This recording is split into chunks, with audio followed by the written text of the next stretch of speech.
എല്ലാവർക്കും ജിഗ്ഗൂസ് വേൾഡിൻ്റെ പുതിയൊരു വീഡിയോയിലേക്ക് സ്വാഗതം.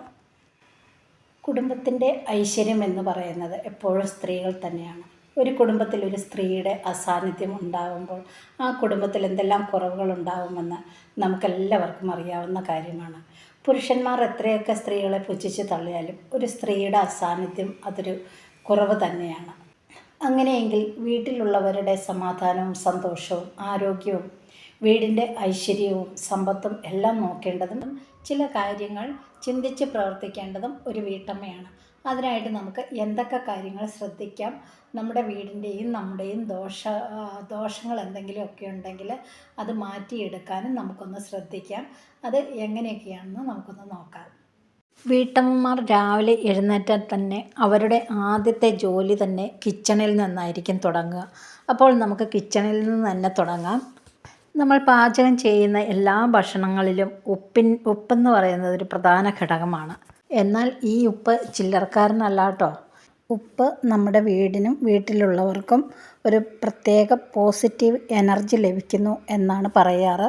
മാത്രമല്ല സാമ്പത്തിക ഉന്നതിക്കും കടഭാരങ്ങൾ മാറി കുടുംബാംഗങ്ങൾക്ക് ഐശ്വര്യം കൊണ്ടുവരാനും ഇടയ്ക്കിടയ്ക്ക് വീട്ടിലുള്ളവർക്ക് അസുഖങ്ങൾ വരാതിരിക്കാനും ഈ ഉപ്പ് കാരണമാവാറുണ്ടെന്ന് പറയപ്പെടുന്നു.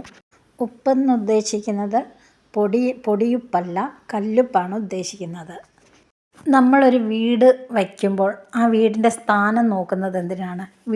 വീടിനൊരു ദോഷം ഉണ്ടാവാതിരിക്കാനും വീട്ടിലുള്ളവർക്ക് ഐശ്വര്യമുണ്ടാകാനും വേണ്ടിയിട്ടാണ് നമ്മൾ സ്ഥാനം നോക്കുന്നത്.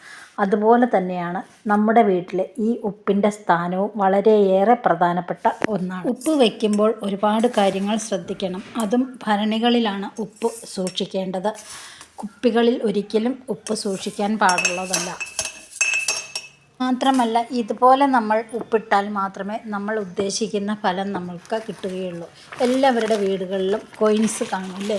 അപ്പോൾ ഈ കോയിൻസ് ആദ്യമേ കുറച്ച് ഉപ്പിട്ട് കൊടുക്കുക, അതിന് മുകളിൽ ഒരു കോയിൻ ഇട്ട് കൊടുക്കുക, വീണ്ടും ഉപ്പിട്ട് കൊടുക്കുക, പിന്നെയും ഒരു കോയിൻ വെച്ച് കൊടുക്കുക. ഇതുപോലെ നമ്മളിടുന്ന ഉപ്പ് ഭരണികളിൽ ഉപ്പ് നിറച്ച് വയ്ക്കേണ്ടതാണ്. ഉപ്പിടുന്ന പാത്രത്തിൽ മുഴുവനും ഉപ്പ് തീരാനായി നോക്കി ഇരിക്കരുത്. ഉപ്പ് തീരുന്നതിന് മുൻപ് തന്നെ വീണ്ടും വീണ്ടും ഉപ്പ് ഭരണികളിൽ ഉപ്പ് നിറച്ച് ഇട്ടുകൊണ്ടേയിരിക്കുക. മാത്രമല്ല ഉപ്പ് വയ്ക്കുന്ന ദിശയും വളരെയേറെ പ്രധാനമാണ്. നമ്മൾ കിച്ചണിൽ നിൽക്കുന്നതിൻ്റെ വലതു ഭാഗത്തെ മൂലയിലാണ് ഉപ്പ് നിറച്ച ഭരണി അല്ലെങ്കിൽ പാത്രം വയ്ക്കേണ്ടത്. എത്ര വലിയ തറവാടുകളിലായാലും അവരെല്ലാം കലങ്ങളിലായിരുന്നു ഉപ്പ് സൂക്ഷിച്ച് വെച്ചിരുന്നത്, അല്ലെങ്കിൽ ഭരണികളിലാണ് ഉപ്പ് സൂക്ഷിച്ച് വെക്കാറുള്ളത്. മാത്രമല്ല ചൊവ്വാഴ്ചകളിലും വെള്ളിയാഴ്ചകളിലും കടയിൽ നിന്ന് പോലും ഉപ്പ് വാങ്ങി വെക്കരുത് എന്നാണ് പറയുന്നത്. ഒരിക്കലും വെറും കയ്യിൽ വേറൊരാൾക്ക് ഉപ്പ് കയ്യിൽ കൊടുക്കരുത്. അതുപോലെ തന്നെ വെറും കയ്യിൽ ഉപ്പ് ആരും കൊടുക്കുകയും വാങ്ങുകയും ചെയ്യാൻ പാടില്ല എന്നും പറയുന്നുണ്ട്.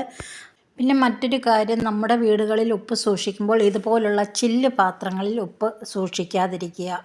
ഉപ്പിരിക്കുന്നത് ആരും കാണാൻ പാടില്ല എന്നും കൂടി പറയുന്നുണ്ട്.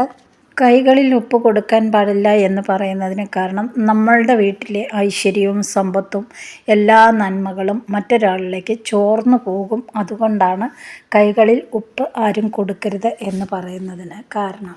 അപ്പോൾ എല്ലാവരും ഇതുപോലെ ഒന്ന് ശ്രദ്ധിക്കുക. നമ്മുടെ ഭവനത്തിൽ ഐശ്വര്യവും സമ്പത്തും രോഗങ്ങളും ഒന്നുമില്ലാതെ സന്തോഷവും സമാധാനവും എല്ലാം ലഭിക്കാൻ വേണ്ടി ഇതുപോലെയൊക്കെ ഒന്ന് ചെയ്യുന്നത് നല്ലതായിരിക്കും. അപ്പോൾ എല്ലാ വീടുകളിലും നല്ലൊരു പോസിറ്റീവ് എനർജി ഉണ്ടാക്കാനായിട്ട് എല്ലാവരും ശ്രമിക്കുക. അപ്പോൾ ഈ വീഡിയോ എല്ലാവർക്കും ഇഷ്ടമായി എന്ന് വിചാരിക്കുന്നു. അടുത്തൊരു വീഡിയോയിൽ കാണും വരെ ബൈ ബൈ.